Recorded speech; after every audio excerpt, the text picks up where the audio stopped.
So now we have to cook a zucchini, mushroom, and tomato. It's all veggies in one pot. So before we cook the zucchini, we have to put here in a Pyrex, just like that. Alright, we're gonna start cooking. Just to fry some of the ingredients. First, we have to put our shallots, chopped shallots, garlic.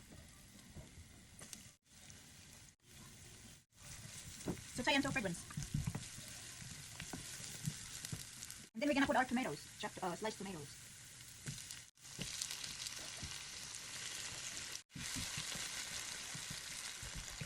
And then we're gonna put our mushroom in there, just to saute a little.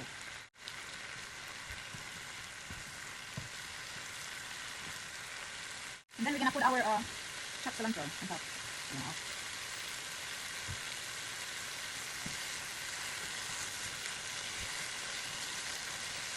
We're gonna put some garlic salt. Additional paprika. Just put a little bit of olive oil here. And then pour the mushroom on top.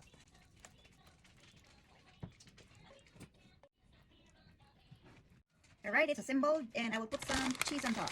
Like cheese. This is just vegetables, guys. And put some cheese. And then we put some Parmesan cheese. Parmesan cheese.